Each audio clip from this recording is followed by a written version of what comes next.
Hello YouTube family, good morning. चलो चलते हैं आज की दिनचर्या में। Welcome to my channel. मैं खड़ी हो चुकी हूँ और करेक्ट 5 बजे का टाइम है। और उसके बाद में मैं नीचे जाती हूँ और सबसे पहले कोड़े सिलाती हूँ और मेरी चाय को बनाने के लिए रख कर चली जाती हूँ। मेरी चाय बनकर तैयार हो गई है। चाय बनती है, इतनी देर में पानी आ जाता है, टाइम के ऊपर आ जाता है। पानी को मैं चलाकर ऊपर आ जाती हूँ और फिर मैं पीने का पानी ऊपर भर देती हूँ। फिर उसके बाद में मैं नीचे भर देती हूँ। बिल्ली का बच्चा सेम टाइम के ऊपर आ गया था, तो उसके ऊपर उसको मैं फिर से ऊपर जो रोटियां बच गई थी कल, उन्हीं में से तोड़कर उसको रोटी दे देती हूँ और नीचे जाकर दूध दे देती हूँ। और फिर मैं लग जाती हूँ अपनी सफाई के अंदर। बिल्ली का बच्चा यहीं कहीं पर होगा और मैंने गेट खोल दिया है मेन, और मैं सफाई के अंदर लग चुकी हूँ। गुन्नू को मैंने खड़ा कर दिया है। गुन्नू नहाने के लिए गई हुई है। गुन्नू की आज छुट्टी नहीं है। गुन्नू की छुट्टी जन्माष्टमी की थी और वो 2 दिन की थी, दोनों दिन छुट्टी थी उसकी। जन्माष्टमी 2 दिन थी तो 2 दिन की छुट्टी थी। आज गुग्गा है, तो हमारे हरियाणा के अंदर गुग्गा नवमी के दिन बनाया जाता है। तो आज गुग्गा का त्यौहार है, हरियाणवी कल्चर का त्यौहार है। जैसे तीज था वैसे ही गुग्गा आता है। रक्षाबंधन वाले दिन जो राखियाँ बांधी जाती हैं वो आज गुग्गे वाले दिन खोल दी जाती हैं और जो गुग्गा भगवान का मंदिर होता है उसके ऊपर उसको चढ़ा दी जाती है। ये यहाँ का रिवाज होता है इस कल्चर का, और ऐसे ही किया जाता है हरियाणा के अंदर। और स्टेट का मुझे नहीं पता है, लेकिन हाँ, हरियाणा में ऐसा ही होता है। रक्षाबंधन के दिन राखियों को बांधा जाता है और गुग्गे के दिन गुग्गा भगवान को चढ़ाया जाता है। गुग्गा भगवान हमेशा नीले घोड़े के ऊपर आते हैं, सुना हुआ है, फोटो के अंदर भी देखा हुआ है। बस इतना ही पता है मुझे, इससे ज़्यादा नहीं पता है।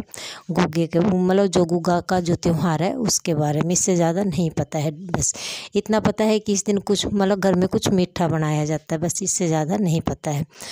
फिर उसके बाद में मैंने मशीन चलानी थी आज, तो मशीन के अंदर पानी डाल दिया है और गुन्नू नहाने के लिए गई हुई है। नहाकर जा चुकी है वो, और मैं बाइक को धोने लग जाती हूँ क्योंकि बाइक गंदी हो गई थी और ऊपर से त्यौहार था, तो मैंने बाइक को धो दिया है। गुग्गे भगवान की धोक लगा दी है। वो मंदिर के बाहर लगती है, जैसे पितरों की लगती है वैसे ही। और मेरा बाबूजी अपने कपड़े लेकर घूम रहा था और इस टाइम के ऊपर चेष्टा बाबू नहा चुका है और मैं भी नहा चुकी हूँ। और फिर लग गए हम हमारी पूजा के अंदर। गुग्गा भगवान की धूप मारकर हम आ गए हैं, दोनों की दोनों माँ बेटी।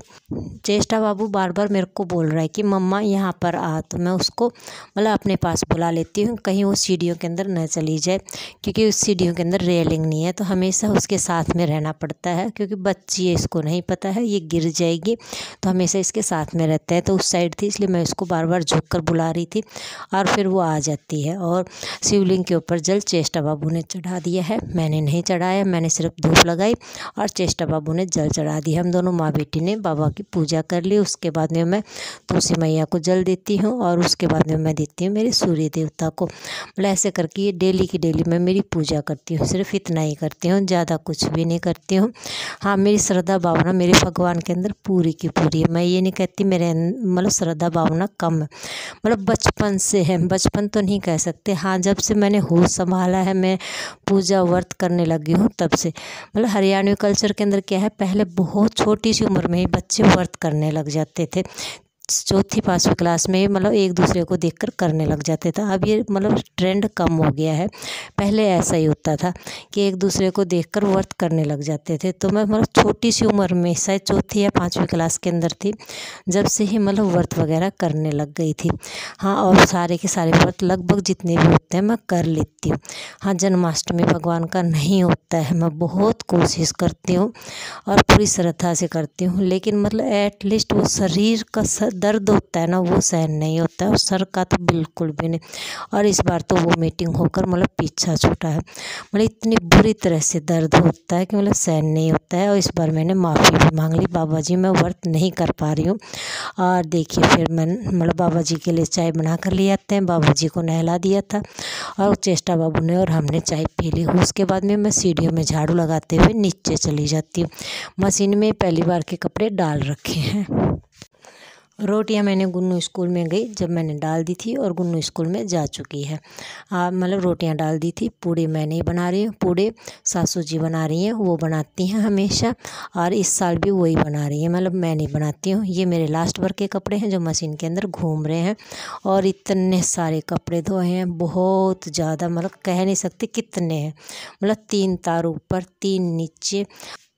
और लास्ट वाले कपड़े तो फिर दोबारा कपड़े उतार कर ऊपर फिर डालती हूँ, क्योंकि मतलब सोफ़े वगैरह के कवर थे तो धूप में ही सूखेंगे, नीचे धूप बहुत कम रहती है। और काम करते करते धूप जाने भी लग जाती है, क्योंकि काम करते करते बहुत टाइम हो जाता है। और उसके बाद में मैं लगाती हूँ पोंछा। मतलब पोंछा लगाने में मैं सबसे लेट हूँ आज, क्योंकि मैंने मशीन में इतने सारे कपड़े धोए कि मतलब मैं बहुत ज़्यादा लेट हो जाती हूँ। और बिल्ली का बच्चा आराम से सोफ़े के ऊपर सो रहा है, और इस टाइम के ऊपर मेरी पूरी सफाई कंप्लीट हो गई है। गुन्नू के पापा भी सो रहे हैं, और इतने सारे कपड़े मैंने मतलब मशीन में धो दिए। मतलब बहुत ज़्यादा कपड़े धोए हैं, बहुत ज़्यादा। मतलब शरीर तो दुखने लग जाता है, हाथ नहीं कह सकते भाई ब्रश वगैरह लगाइए, लेकिन फिर भी पूरा शरीर दुखने लग जाता है, क्योंकि इतने सारे कपड़े धोए हैं। गुन्नू के पापा सो रहे हैं और मेरी पूरी सफाई कंप्लीट हो गई है, एटलीस्ट जाकर इस टाइम के ऊपर कंप्लीट हुई है। हाँ, बीच में मैंने खाना खा लिया था, बाबा को भी खिला दिया था, क्योंकि गुन्नू के पापा गुग्गा भगवान की बहुत धोख लगा कर आते हैं, तो उसके बाद में फिर हम खाना खा लेते हैं। उससे पहले हमने खाना नहीं खाया था। हाँ, धोख लगा कर जब वापस आ जाते हैं तो साहब ने खाना खा लिया था, तो मैंने भी बीच में खाना खा लिया था और बाबा जी को भी दे दिया था। और इतने सारे कपड़े फिर धो देते हैं।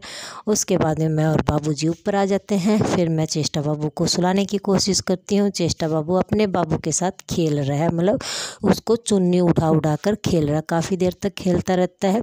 और उसके बाद में मैं मेरे बाबू को सुला देती हूँ दोपहर के अंदर। अब थोड़ी बहुत मतलब ज़्यादा नहीं, आधा या पौन घंटा मैं भी रेस्ट कर लेती हूँ। ज़्यादा मतलब नींद नहीं आ पाती है, क्योंकि जल्दी तो मैं खड़ी हो गई थी, लेकिन फिर भी नींद नहीं आती है, क्योंकि मतलब टाइम कम ही बचा हुआ था मतलब दोबारा की चाय के लिए, मतलब शाम की चाय के लिए। और फिर चाय पीने के बाद में मतलब मैं मेरे पौधों में पानी देने लग जाती हूँ, क्योंकि गर्मी है तो इसलिए वो सूखने लग जाते हैं, मतलब इनकी मिट्टी सूख जाती है। तो डेली के डेली मैं इनके अंदर पानी दे देती हूँ। पानी मैं डेली देती हूँ, कभी आपको दिखा देती हूँ, कभी मैं नहीं दिखा पाती हूँ। हाँ, पानी लगभग डेली देना पड़ता है, क्योंकि मतलब छोटे छोटे गमले हैं, इनके अंदर मतलब मिट्टी सूख जाती है। और ज़्यादा पानी डालने से वो सारा का सारा मतलब ओवर होकर नीचे निकल जाता है, मतलब उतना ही स्टोर होता है जितने की उसको ज़रूरत होती है, इसलिए ज़्यादा पानी भी नहीं डाल सकते। हाँ, इतना है कि पानी डेली देना पड़ता है। और सारे पौधों में मैंने पानी दे दिया।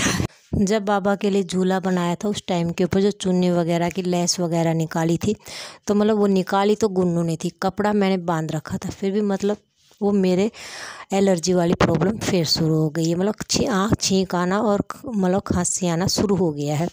और फिर गौ माता आ जाती हैं और वो मतलब पानी पीकर चली जाती हैं। जितने भी चादर वगैरह धोई थी, सोफ़े के कवर धोए थे, उनको फिर मैं नीचे तो मैंने लगा दिए थे, अब मैं ऊपर लगा रही हूँ। मतलब सब चादर वगैरह को, और जो बाबा की टेबल के जो क्लॉथ था सब कुछ धो दिया था, तो सबको मैं वापस सेट कर रही हूँ। यहाँ पर मैं बाबा के टेबल को सेट कर रही हूँ, लेकिन मतलब लाइट ऑन है, कैमरे की भी है और कमरे की भी है, लेकिन फिर भी मतलब बिल्कुल अंधेरा नज़र आ रहा है। कारण नहीं पता, हो सकता है गेट खुले हों इसलिए, मतलब इसीलिए अंधेरा दिखाई दे रहा है। और मतलब यहाँ पर मैंने बाबा जी का टेबल ठीक कर दिया है। उसके बाद में मैं चादर वगैरह लगाती हूँ। मतलब जितना भी मतलब कपड़े धोए थे, मतलब प्रेस करने वालों को मैं साइड में रख देती हूँ, और सारी चीज़ों को मैं वापस लगा देती हूँ। फिर भी मैंने कपड़ा बांध रखा है, फिर भी मेरे को इतनी दिक्कत हो रही। मतलब पहले थी, ये बहुत ज़्यादा थी, लेकिन क्या था मतलब ये रुक गई थी। एक देसी दवाई ली थी, जो उसके कारण ये मेरी बीमारी दब गई थी। लेकिन चेष्टा बाबू हुआ उसके बाद में तो मतलब हद हो गई है। थोड़ा कुछ करते ही मतलब ये एकदम से इतनी बुरी तरह हो जाती है कि मतलब ऑटोमेटिक अपने आप आँख और नाक से पानी निकलता है। मतलब ये नहीं है कि जबरदस्त कोई कह रहा, मतलब अपने आप निकलने लग जाता है, मतलब सहन नहीं होता है। मतलब चाह कर भी मैं उसको रोक नहीं पाती हूँ कि मैं उसको रोकूँ, मैं नहीं रोक पाती हूँ। मतलब अपने आप ऑटोमेटिक ऐसे निकलता रहेगा जैसे कि मैं रो रही हूँ, दोनों आँखों से निकलने लग जाता है। और इसीलिए मैं कपड़ा बांध के काम करती हूँ, फिर भी मेरे को दिक्कत होती है, बहुत ज़्यादा दिक्कत होती है।